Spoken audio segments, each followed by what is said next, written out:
Today I'm in the Timorous Deep on my Druid, and I've been doing some quadding with my new fun toy, the Luminescent Staff. And I must say, 47 and 48 are probably the fastest levels I've ever done. Not less, it's not obviously less time than like level 2 or level 1, but for how hard level 47 and 48 should be, Luminescent Staff is absolutely ridiculous. I've heard of people using it all the way to 60. Some people stop around 53, 54, where it just makes more sense to use your actual mana pool. But it is so nice right now. But I want to level real quick, and I want to show how I've been doing this incredible camp. I am at Aviaks. The map. This is Timorous Deep. As you can see, it's a series of islands pretty similar to the Ocean of Tears, and it's also absolutely gigantic. It might be even bigger, which I did not think was possible.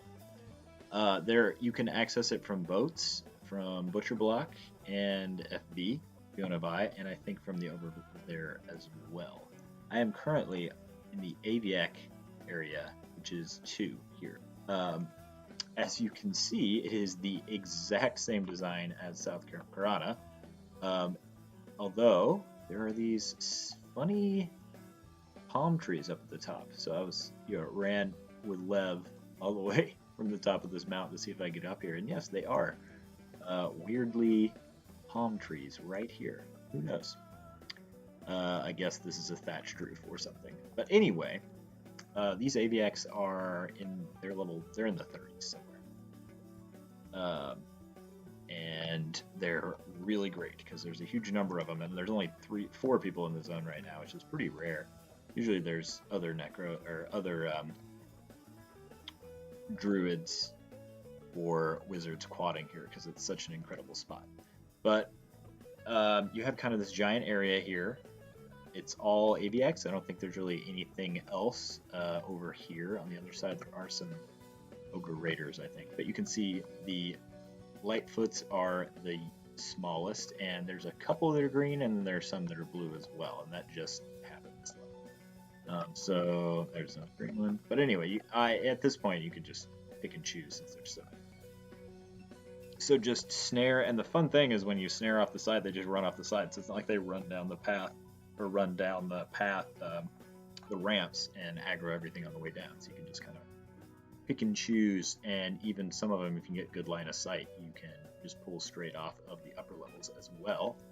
I would recommend Lev here. Yeah, see, there's a blue Lightfoot. And that's green Lightfoot. There are a number of Wanderers down here, so probably what's easiest is to just kill them to clear out the space, but just be mindful when you're pulling stuff through because you don't really want any more than 4 if you can help it. With the Luminescent Staff, mana is less of an issue, so you can keep going indefinitely, but it's still nice to keep your 4 together. Alright, so the Watchers are blue, as are the Provens, I think they're called. Yeah, see, I got line of sight on that one, so now I have 3. What's this one? It's blue Lightfoot. Alright, and then this can be our 4th one. These towers can be a pain to pull out of.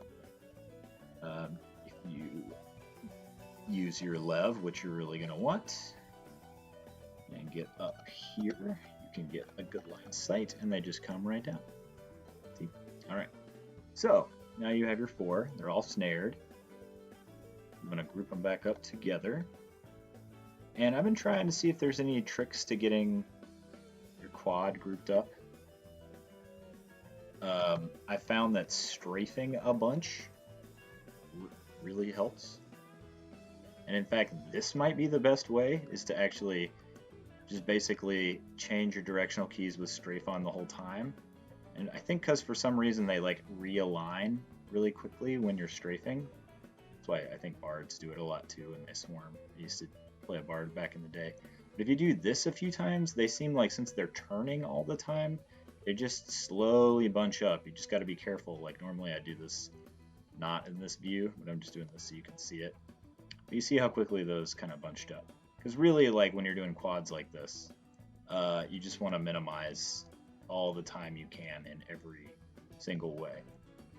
So like, the seconds, it's kind of EQ. You just want to get your routine down as little time as possible between. But the nice thing about the Luminescent Staff is since mana doesn't matter, you can start again immediately. So another important one, make sure that they're close to outer range when you start casting, because you can live through all 4 hitting you, but I only died once because I was alt-tabbed like an idiot, and they hit me once because I didn't alt-tab back. And alt-tabbing between 10-second casts of Luminescent Staff. It's kind of dumb, but what are you gonna do? It gets tedious after a while, like all leveling and, and grinding in EQ, so, I try to alt-tab out when I can. But anyway, they walloped me once and then stunned me, and then I took another hit, and then they knocked me unconscious because I only have like 1,000. And they hit for 100 and, 104, I think, is the highest hit. The Provins will backstab you, so watch out. I don't think I have one on right now. Yeah, like, I noticed that, and I was like, ooh, why did I just go down to half-life? Oh, that was backstab me for 300. So, there's a lot of places you can quad. Usually there's multiple people doing this. I'm at an less than peak time, I guess. I tend to just go along the beach because that was probably not enough. So here's the thing. You got to make sure you're running pretty close. Yeah, I'm not even going to do it. So I wasted that cast because in P99 you cannot duck, which is really annoying. Yeah, so like if you cast when it didn't start out of range, just be aware because they'll come up and they'll wall up you. And it's better to just pull out. I actually, if I have a little more mana and I'm about to ding on this one, I would keep Chloroplast on myself a lot of time, because if you do take a hit now and then, which you will just for whatever reason, no matter how good you are, it'll just let you regen up because you're not going to take that many hits. And even if, some of them do whack you, like say there's only 2 left at the end of your quad or something, and you just don't care and you just take the hits. That'll have you regen it up.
So now those dead, and the Watchers are almost dead. Too far. See, I'm just gonna take the hits. I think they'll hit me. Yeah. Stupid. Didn't even cast it. So like here, like this can be, in fact, I'll even do it just to. Sometimes they fall into the deep water and get glitched out right here. And then like they run and then you can't cast on them and you have to attack them. And as you imagine, doing melee as a druid, particularly with like 3 2-hand blunt skill, was very slow. It took like 2 minutes to like do 50 damage or something. So, try not to get them in the water too much. They're kind of glitching out. Go. All right, one more. We'll get level 49 and all those sweet 49 spells. What used to be the in-game spells prior to Canark coming out, which this is a Canark zone. This connects the world to Canark, and level 49. Boom.